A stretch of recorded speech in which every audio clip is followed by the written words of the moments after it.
Ravenswatch, a new roguelike that features multiplayer up to 4 people in a lobby choosing different legends, or I guess Ravenswatch nerds, to go through the missions. In this case, you got one mission right now. They'll be adding more in the near future, but the game is freaking sick. The combat, the art style, the progression, just the way you augment your playstyle is awesome. And a big change from Ravenswatch compared to its previous game, which was Curse of the Dead Gods, is the addition of heroes.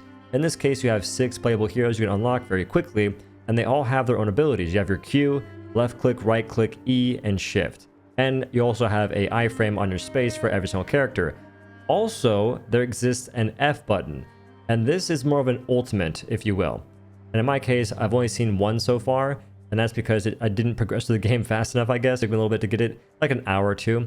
Regardless though, this game is freaking sick. As you're playing through this roguelike experience, you get upgrades that change the way you play the game, giving you new abilities, or not new abilities, but augmenting your current abilities, and maybe giving you more HP, more survivability, and things of that nature. And you're playing on a specific map, in this case chapter 1, and on that map you have different things you can try and go do. You can try and do everything on the map if you're fast enough, and that gives you more and more power, making it so once you go fight the main boss, it's a bit easier. I'll go into more detail on all that a bit later. Only downside right now is the, I guess, lack of another chapter at the moment, and in the main menu, there's like a little bit of frame issues, but that's only when I'm recording. It comes up on the recording as an issue. Aside from that, the game was really freaking solid. A quick guide to Ravenswatch, and trust me, this is actually helpful. In my case, I didn't know what some of the stuff did until I read this, so if you're gonna play the game, I do suggest either reading it or listen to me read it.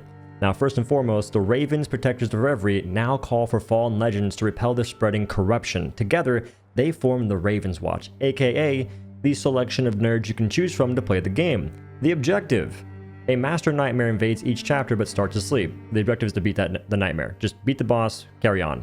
Right now, there's only one chapter though, so when you beat that boss, you basically restart. But when you do beat it, on the current difficulty you're on, you unlock another nightmare mode.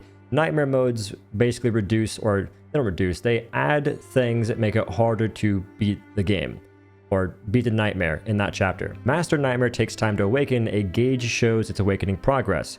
That gauge is a pretty long one. If you really wish to, you can actually speedrun towards the nightmare spawn point, which you'll see in the icon, you'll realize like, oh, that's where the nightmare thing spawns, and start the round and fight the boss instantly. But again, only one chapter currently.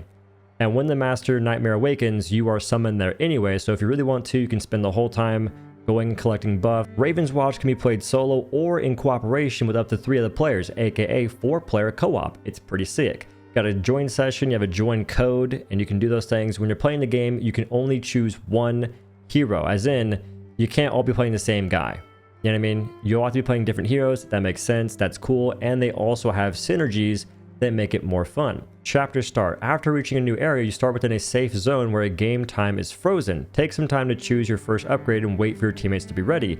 Game start. The moment any of your homies or yourself walks out of that mist area, the game now starts. Make haste, the Master Nightmare's awakening. Day and night cycle rhythms the game. Watch out. It can affect both heroes and enemies' behaviors. It's a small bar at the bottom. You got yellow and purple orb things. I had no idea what that meant. I thought it was a character-specific ability, but that does affect certain characters, especially the first one you get to play. During nighttime, you're a werewolf. During daytime, you're a human with different abilities. Explore the map to reveal close points of interest and complete their challenges to claim the reward. And points of interest include Master Nightmare, the main objective, the Sandman, I believe you can buy stuff from that nerd, or it's just the starting point of the map. Healing Fountain, you can heal yourself and get more HP. Teleporter, you can TP around the map if you want. Chests, which give you upgrades. Grimoires, which give you challenges to then get upgrades. Side quests, which are very hard to complete, but you get time to do certain objective, and then once the timer runs out, it starts. If you don't complete it, you're screwed. If you do, I have no idea what you get. I keep failing those. Wishing well, you spend dream crystals to get upgrades. Vision towers give you vision of a large area. Large dream crystals, you break these around the map and you get, it's basically gold.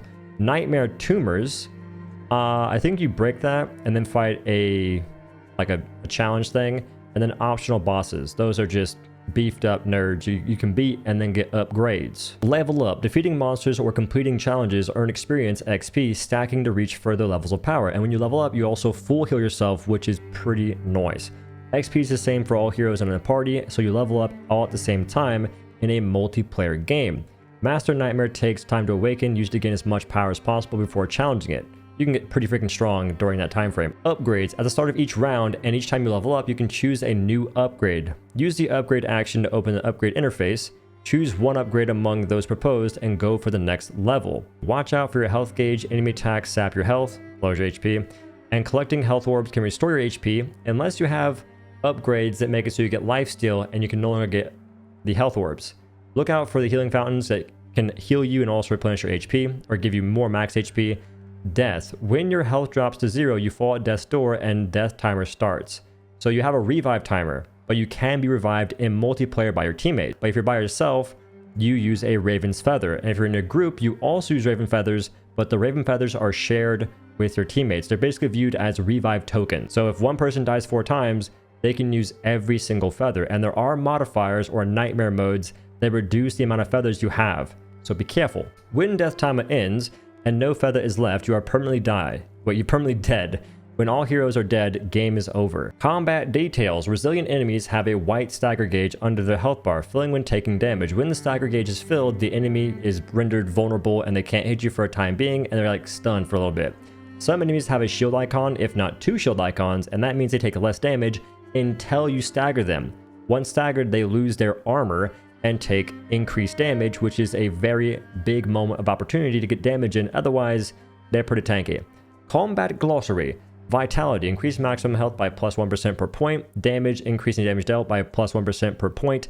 Armor. Reduce damage taken. Shield. Grant an extra portion of health absorbing any damage first. Regeneration. Restore health over time. Ignite and bleed. They're just dots.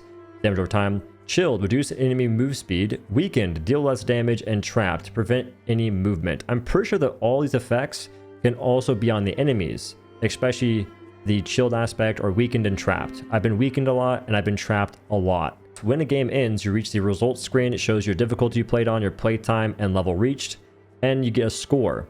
And the score is awarded regarding your adventure achievements. Progression, score adds ranking points to the hero you played. Reaching higher ranks level unlocks new upgrades for this hero. I think you may unlock a new ultimate if you get to level 5 maybe, not too sure quite yet. Victory unlocks next difficulty level, and you also get new magical objects once you progress throughout the game. You basically just unlock new possible upgrades and things of that nature, and I do believe ultimates. By the way, when you're playing the game, you want to try and get level 5 in the game itself, like in the round, because that's when you unlock your ultimate, and that's pretty good damage. So that's what I would suggest to do, just to have a bit more power, especially having a hard time clearing the levels. And in any case, that has been the video. I do suggest this game, given my playtime, which is 3 hours like the first time I played it. I had fun the whole time. I had a fun. Bro, words are hard. But it's a good game, bro. There's also full controller support. I didn't know that, but there is, and that feels good too. I wonder if you can actually change keybinds. I haven't tested that. I'm gonna go ahead and check that right meow. Controller. Oh, you can rebind stuff.